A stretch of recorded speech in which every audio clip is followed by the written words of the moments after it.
morning. It's Saturday, June 20th in the Rose Garden, and it's about 9:30 in the morning. And luckily it feels like it's a bit cooler today. The last few days have been extremely hot, and last weekend was just almost unbearably hot.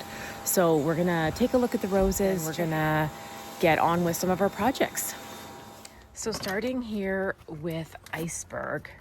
Iceberg is just absolutely covered in blooms. And the bees are loving her because she's got such a beautiful open bloom type that the stamens are really visible. So really looking so tall. And that's one of the reasons that I need to get on putting this wire up. So there's some type of support for these climbing roses on this back fence. But look how beautiful Iceberg Climber is. Stunning. And then we're moving on to Dylan. So it wiped out there on my hose that I left lying around. So here is Dylan. Dylan again is just such a romantic, beautiful gel bear rose. Doesn't flop at all. She's so beautiful. It's just so healthy, the foliage. Over to Gemini. Now last night when I was out here, I saw that Gemini had some like aphids or something on it. They were kind of crawling on all this new bloom. So I did spray it with a bit of insecticide last night and they look to have disappeared. But I know we're supposed to spray insecticide at night so it doesn't harm the pollinators, but actually the insecticide that I'm using isn't harmful anyways. So, and yeah, so Gemini's one of the ones we have not seen a bloom on yet. We've got Golden Opportunity, and I think Golden Opportunity is going to bloom for us in the next couple of days. She's got a bloom here that's ready to come out and really looking super healthy. And I love how the foliage is so shiny. Now last night I was out here till about 9:15 because it was one of the longest days of the year, but I did end up getting this Blue Star Creeper in amongst these slate patio stones here, so hopefully some of these will actually take and fill this all in, which I would like. So Harlow Carr, who was transplanted last weekend, is looking a little worse for wear. I think I might need to trim her back a little bit, but again, Harlow Carr is currently on my short list of, are you gonna stay in my garden or are you leaving next year? Royal City is, I think, my new fave. Royal City is absolutely just, these roses are to die for. They are the most beautiful ballet pink, and they are just, and they hold up so well. Like these have been out all week and they have not like gotten mushy or anything. And you can see that there's been, the watering system went on last night and it looks, or maybe the lawn watering system went on actually, but look how gorgeous that is. It's so pretty. I absolutely love Royal City, and Royal City is expected to get about 5 feet tall. So that'll be super exciting to see her in coming years. And now here's Eden Climber, who doesn't have a name, who has settled in really nicely and has already got a lot of new growth. And she's an absolutely beautiful rose. Just so gorgeous. And again, I'm gonna put the wire that's gonna go all the way along here. And here is Laguna. Laguna also, we haven't seen a bloom from yet. But Laguna is putting on some serious height here, and leaves look really, really healthy. It looks like she's ready to give us a big amount of blooms when these buds take off. And here's the Pope. Again, I'm so worried about this side of the Pope. Is this side gonna grow back? Like, I think there's some new growth here, but I guess it remains to be seen. But the Pope is like, the Pope smells so good. But I have to say the blooms don't last a super long time, but really, really smells fragrant. And here's Crown Princess Margareta, who, wow, this is getting really tall and has just such pretty blooms I showed last week. It's Still looks pretty healthy. I don't see any disease. Now these shoots that are coming off the back here, I wonder if I should keep those or if I should try to train it so it all comes up here. I don't think I'll decide just now. So here is Blushing Drift. Now I've been having some second thoughts about Blushing Drift. Blushing Drift is 3 years old, and I know it's great, you know, it's a ground cover rose, but I just feel like I could put a really nice specimen plant here, like a bush. So I don't know, I'm gonna think about this. Obviously I wouldn't throw it out, but maybe I'll give it away or put it somewhere else. And exciting this week, we've got Rosanna, who got her first bloom to show us. Such a beautiful salmon pink color. You can hear the dogs in the background just barking away. Look at all of these buds on here, and so tall. And the foliage on Rosanna is so shiny. So she's a Cordes rose climber. Looking forward to her. I think she's actually won awards when I was doing some reading about that. Eustacia vine number 2 is just doing so well, like honestly doing so much better than Eustacia vine number 1. That's what I could do actually, is I could move Eustacia vine number 1 over to here, and then I could have all Eustacia vine right here. That might be a good idea actually. I got Josephine to help me tie up this lavender last night. It looks kind of chaotic, but it just was getting everywhere and it was kind of driving me crazy. And I'm excited to announce that we have Ebb Tide showing up. So Ebb Tide was this tree standard that we planted last weekend with this beautiful dark purple rose, like such an unusual shade. So gorgeous. And just, you know, for being planted last week, really just looks so happy. I'm thrilled about that. Fragrant Cloud is doing really well. Always has these beautiful, enormous blooms that are super fragrant. I don't think last year Fragrant Cloud did not do this well, so I'm really pleased with Fragrant Cloud. Here's Sweet Mademoiselle, and Sweet Mademoiselle has a bloom. Look at that. Sweet Mademoiselle is ready to show up. It looks like she's got some debris on her from probably when we cut those branches down on the tree above. Maybe I should give her a rinse off this morning, but looking so great. I'm really excited to see how tall she can get. It says she can get up to 5 feet tall. So here we've got Secret. So Secret is another one that we don't have a bloom on yet, but we've definitely got these nice buds sitting up here on these long stems. Sterling Silver was our violet rose that really just took a hit in the tree pruning that happened. So I'm gonna lay off her and give her a break for a little bit of time. Looks like she's got some black spot, which she had a lot last year. So this is Zephyrine Druin, which is old garden rose, and I got her at Garden Works last weekend. And again, she needs to have some wire supports put up here. But Zephyrine Druin is known for having trouble with black spot and powdery mildew, and especially in BC, I think. So I think this could be a good place because it's quite dry and quite hot up against this wall. So I'm going to just tidy her up today with a bit of light pruning of some of the things that are a bit shriveled. And I did spray her with sulfur right when she came into the garden, but her blooms are very fragrant and just a very nice bubblegum pink. And here we have Queen Mary 2. Queen Mary 2 is looking really pretty. She's got these beautiful white blooms held on these long stems.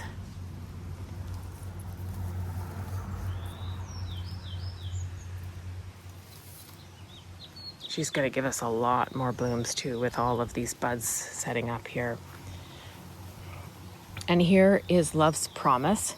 So I really am glad that a few months ago, or maybe it was 1 month ago, that I really did that interior prune.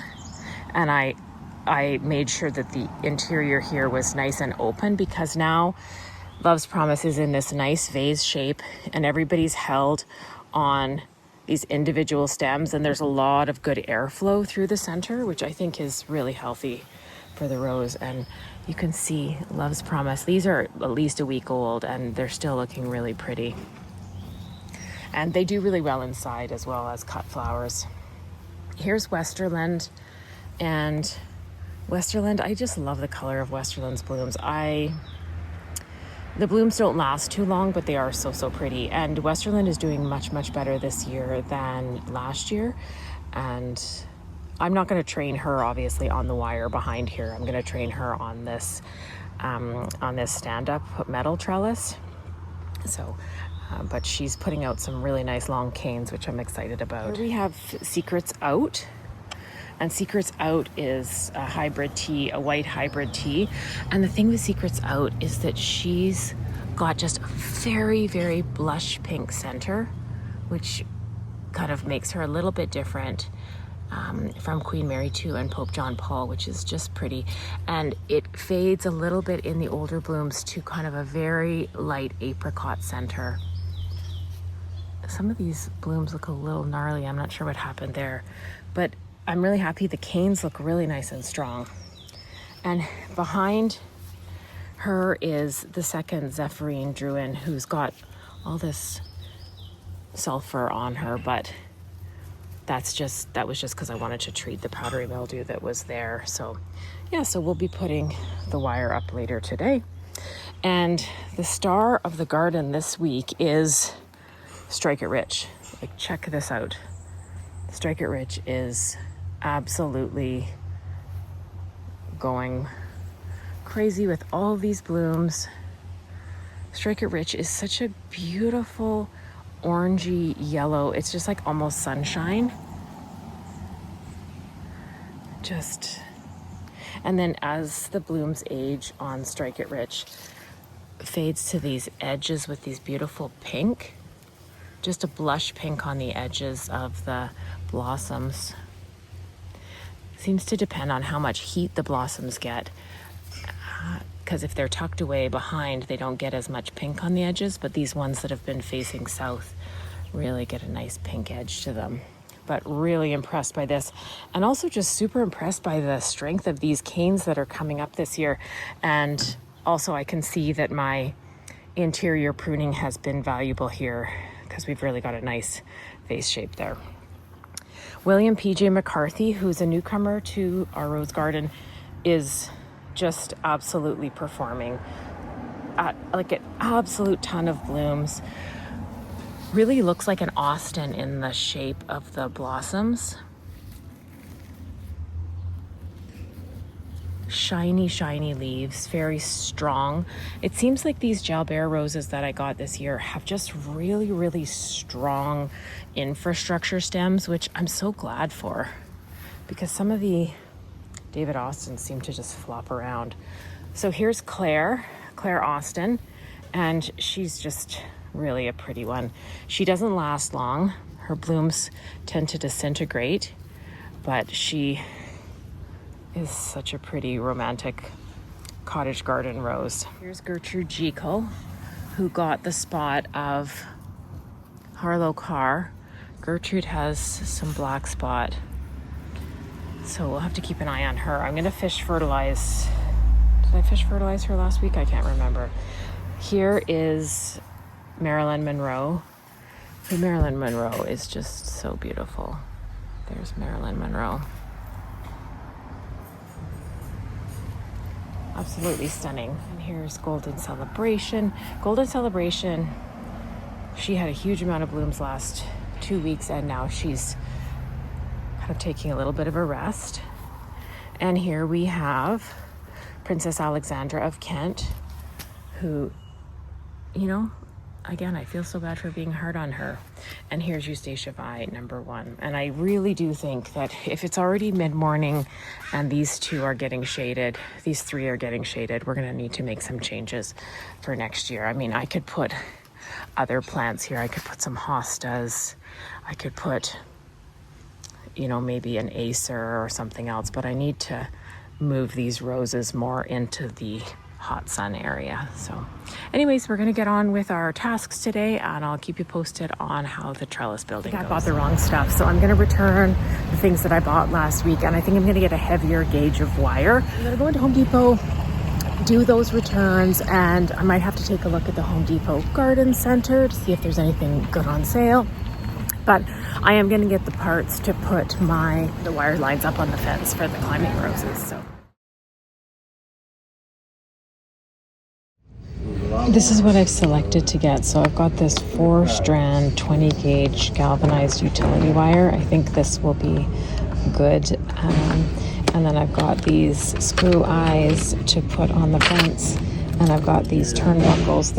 And then I've got these wire rope sleeves and stops, which I think really need this, but I'm going to get them anyways. What I've done is I've just threaded the galvanized utility wire through the closed end of the turnbuckle, put on the rope sleeve here, and just done a little bit of a twist. And so I think that's very sturdy. And these are the screw eyes that I will be putting into the cedar posts on my fence. So I'm going to be getting my drill ready, and I will mark where I'm going to put it. My friend Olivia was over this morning, and she suggested that I put the lowest horizontal wire at 24 inches, and then the next one 18 inches above that. So we're going to go mark that out right now.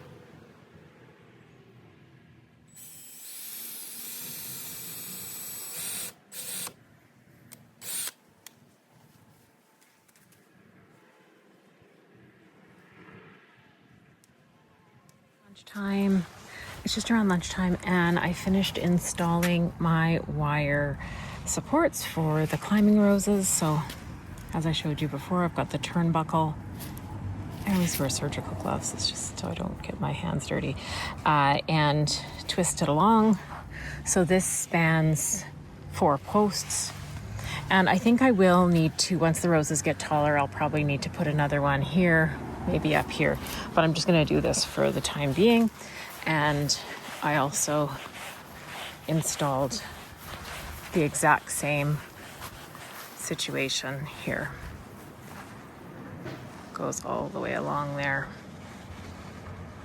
Yeah, so I think it worked out pretty well, no complications, and I'm going to go and work on tying these roses to the lowest wire.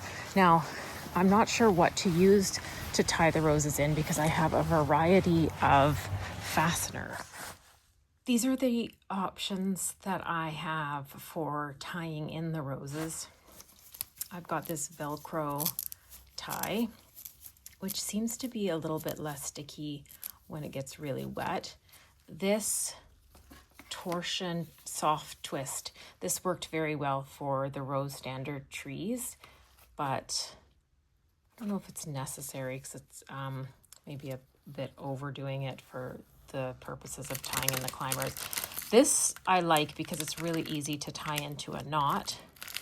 And then there were some other things, like the David Austin website says to use just twine. It can be composted. And I'm also not sure about the kind of knot that I'm supposed to place the roses in, but even if I knew a different kind of knot, I'm not sure I'd be able to do it. So I'm just gonna, I think I'm gonna use this, and I'm just gonna see how it goes, and if it doesn't work too well, next time I'll try the twine. Here's how I tied in Eden Climber, and I took the liberty of doing the same to this clematis, which hopefully will grow. I've had terrible luck with clematis over the last few years. Did the same to ice. Over here at Zephyrine Druin,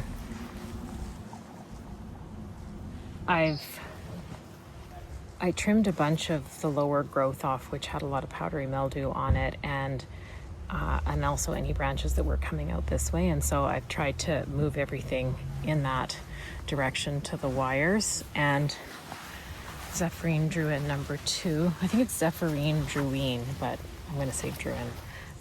And that one, I did a lot of trimming off that. And these climber branches were not able to reach the first wire yet, so I just tied them onto some bamboos. Last week I did not do a fish fertilizer on everybody, and it's been so hot and the blossoms have been so profuse that what I'm going to do is I'm going to give a fish fertilizer last I looked back at my videos, which is the whole point of me making these videos, was to remember how many times I did all the amendments and stuff. And last time was 2 weeks ago, 3 weeks ago was fish fertilizer. I had written that it was number 2, but it was actually number 3 because I did it April 1st, May 1st, and June 1st, around those times. And so now we're coming up it's June 20th. It's been really hot, and I'm going to fish fertilize everybody today. And then I'll also be doing just the usual deadheading. Baxter loves the smell of the fish fertilizer. You gonna have a little break in the shade? What are you up to? Are you eating the fish? Are you eating the fish fertilizer? Yeah. So it's 3:30 in the afternoon on June 20th, and I realize I haven't had lunch. So I wanted to put fish fertilizer on everybody, but in the interest of conserving the fish fertilizer, I just used 40 mils per 8 liters, and I only went through 1.5 bottles. And so, yeah, I was worried about maybe overfeeding, but I really did make sure that all the roses were very well watered, and did some deadheading.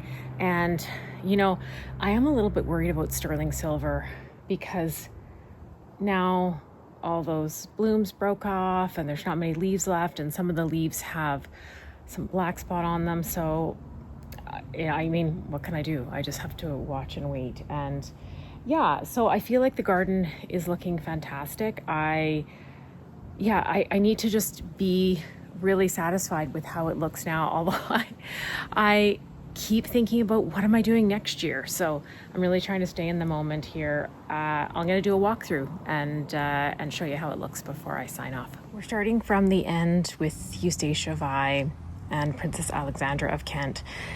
You know, these are Japanese hollies, and honestly, they've never grown. I've had them for 18 months, and they're supposed to get to be 7 feet tall, and nada.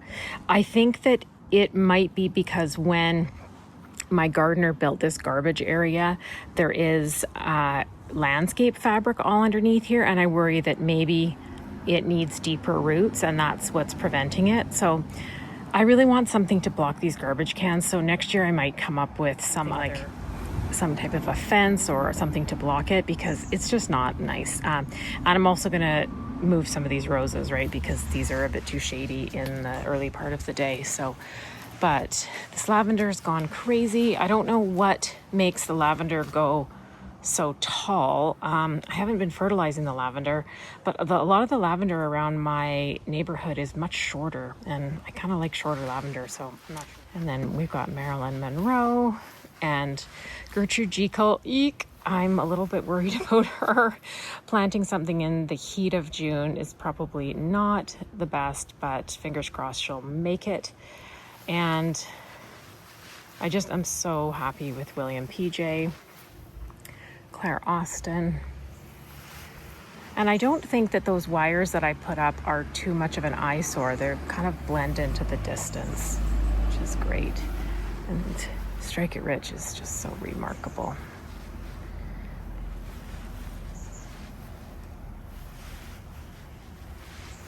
Queen Mary.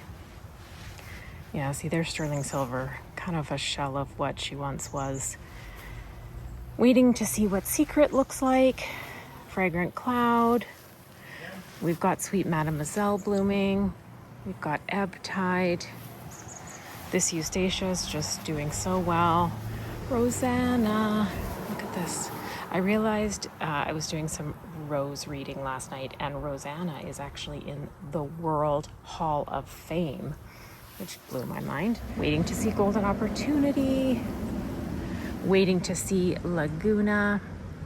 Again, here, the wire just kind of blends into the background, so I'm happy about that. And waiting to see what Gemini is going to look like. But look at Royal City over there. Royal City is such absolute perfection. Hybrid T shape. and just really so vigorous and such nice thick canes. Love, love, love a Jalbert rose. And here's Dylan, an iceberg.